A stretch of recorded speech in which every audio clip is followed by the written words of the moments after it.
In this video, I'm going to be giving you a complete beginner's guide for Blox Fruits. And starting off, the very first thing we're going to be talking about is obviously the fruits, because that's what the game mainly centers around. Fruits are a very important aspect of the game, and I'm pretty sure everyone that plays the game should at least have some type of fruit. Currently in Blox Fruits, there's a total of 39 fruits in the game. There's 21 natural fruits, there's 10 elemental fruits, and 8 beast fruits. The beast fruits are the ones that have some sort of transformation. The elemental fruits are basically fruits that you need hockey to hit, which means if you don't have hockey, you can't really fight people that have these type of fruits. And the natural fruits are basically fruits that don't fall into either category, elemental or beast. They're kind of just their own thing, and these come in huge varieties, and they usually have way different rules. And surprisingly, out of the whole game, there's a total of 11 mythical fruits, which is actually more than every other type of fruit in the game. There's 10 legendaries, there's 5 rare fruits, 6 uncommons, and 7 common fruits. And there's also fruits that have been removed from the game, like the kilo fruit, the revive fruit, the door fruit, as well as the soul fruit. Some more things you should know about the fruits is that once you drop a fruit on the floor, it will not despawn no matter what. So if a fruit naturally spawns in, it actually disappears after 45 minutes, which means if you pick it up before then and drop it again, it won't despawn until the server literally closes. Another thing you should know is that once you pick up a fruit and store it, you actually cannot drop it. So if you're trying to give that fruit to someone else, I recommend you just wait out for them.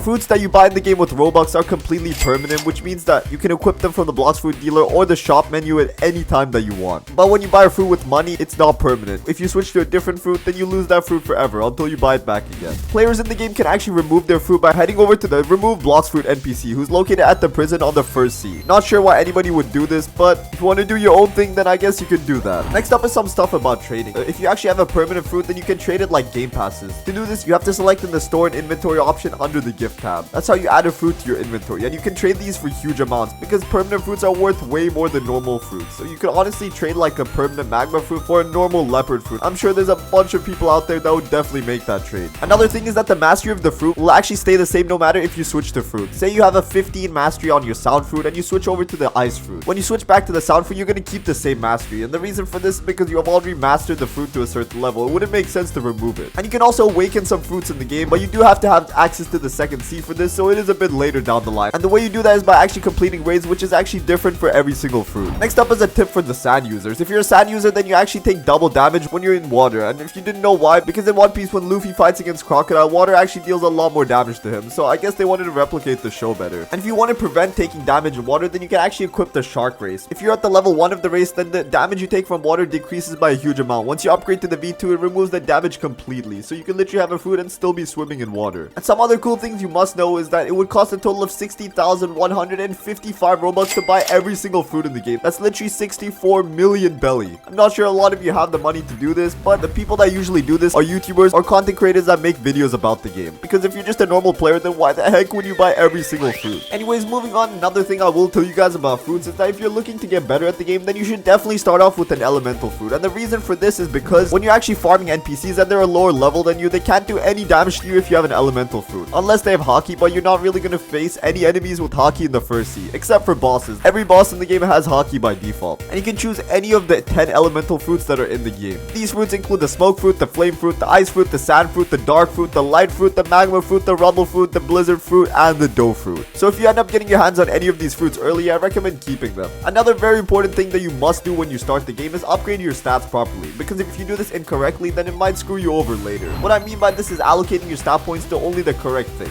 You have a total of 5 things you can use your stat points on. The first one is melee, the second one is defense, the third one is your sword, the fourth one is your gun, and the last one is your Blox Fruit. And the build you're going for usually at the start should be a lot of your stat points allocated to your melee skill. The reason for this is because when you start off in the game, you actually just have the basic combat fighting style. So I recommend just putting a lot of stat points into that so you can do a lot of damage. Don't even bother with your defense, only start upgrading your defense points if you start dying a lot. But that shouldn't really be a problem if you have the elemental fruit. It's a bit easier that way. Another thing I definitely recommend you doing if you're a beginner to the game is entering codes. There's a butt ton of codes in the game and they give you a lot of free stuff. The first code we got here is admin hacked, which gives you a free stat reset point. Then we got admin dares, which gives you double XP for 20 whole minutes. Then we got kit reset, which gives you a free stat reset. Then we got sub to official newbie, which gives you double XP for 20 minutes. Then we got Xori, which gives you double XP for 20 minutes. Big news, which gives you the big news title. Then we got Bluxy, which gives you double XP for 20 minutes. Chandler, which is literally just giving you 0 belly. It's kind of just a troll. Then we got NU is pro, which gives you double XP for 20 minutes. Then we got Foot 10, which gives you 1 1 belly. Then we got Foot 10v2, which literally just gives you 2 belly. Then we got JCWK, which gives you double XP for 20 minutes. Then we got Kit Gaming, Magic Bus, Star Code Hero, Straw Hat Maid, sub to Captain Mai, sub to Dyrock, sub to Fur 999, which all give you double XP for 20 minutes. Then we got sub to Gamer Robot XP1, which gives you double XP for 30 minutes. We also got sub to Gamer Robot Reset 1, which gives you a free stat reset. Then we got sub to New Master, which gives you double XP for 20 minutes. Then we got sub to Uncle Kizaru, which gives you a free stat reset. Then we got Tantai Gaming as well as the Great Ace, which both give you double XP for 20 minutes. That is a lot of codes and a lot of free double XP codes. So I definitely recommend abusing this as soon as possible, because keep in mind some codes actually get removed from the game, so you won't be able to use them anymore. Next up, I'm going to be telling you about the basic swords that you can buy at the start of Blox Fruits. The first one we got here is the Katana, and this is a pretty basic sword. You can literally find it at the starter island, literally right next to the Blox Fruit dealer. It costs a total of 1000 belly to buy, so I definitely recommend getting your hands on this as soon as possible. And once you do that, make sure you use some of your stat points for sword instead of melee, because you won't really be fighting with your fist anymore. The very first ability of the Katana is called Quiet Rush, where you basically just dash forward, dealing damage to everything that you dash through. Then we got Air Slash, which does exactly what it sounds like. It just shoots off an air slash. And the damage for these moves are pretty good. The average damage is 1401 for your M1 ability, but keep in mind, this is when you have your stat points maxed out, so it should be way lower for people in the first seed. The Quiet Rush does a total of 1900 damage, and the Air Slash ability does a total of 2545 damage. The Z ability has a 7-second cooldown, and the X ability has a 10-second cooldown. Good things about this sword is that it's extremely good for beginners. It has low cooldowns, it's obviously a low price, it has low mastery requirements, and it's useful for people that don't have a Blox Fruit. The bad thing is that since it's the first sword in the game, it's kind of terrible for everyone that's not a starter player, so I recommend getting your hands on a different sword as soon as possible. And if you're already pretty advanced in the first seed, I definitely don't recommend buying this sword. Next up, we got the Cutlass, and this is literally the exact same sword as the Katana, the same abilities. The only difference is that it looks a bit different. So I guess you can kind of just choose what sword you want depending on the way it looks. Next up, I'm going to be telling you about a really overpowered trick you can use when you first join the game. When you join the game, instead of farming NPCs at the starter island, I recommend heading over to the Fountain City Island, which is literally this huge fountain. You cannot miss it. Once you get there, glitch the NPC behind the wall and pummel them till they die. You're instantly going to get a butt ton of levels, and this is going to be extremely useful and a lot faster than farming NPCs the normal way. So I recommend doing this once or twice and heading over to the island it tells you to, which should be the jungle or the pirate village, depending on how many levels you choose to get. Next up, I'm going to be telling you about an overpowered way to use your dashes. A lot of people just spam their dashes normally like this, but did you know that that's actually not the fastest way to use your dashes? You kind of want to b-hop with your dashes. What I mean by this is wait till you land for like a millisecond and then jump and use your dash again. If you do this, you're actually going to notice the speed is actually slightly faster than spamming your dashes. Not sure the reason for this, but if you master this trick, you can get around a lot faster. Another thing you should know about dashes is that they're extremely useful for farming NPCs as well as PvP. So when you fight against NPCs, the way you want to use your dashes is just hit the NPC and dash backwards or forward, basically anywhere away from them. If you do this, the NPC will have literally no time to hit you unless they have some kind of special ability. So I recommend using this with caution, but it's definitely a very easy way to get off damage against your enemies.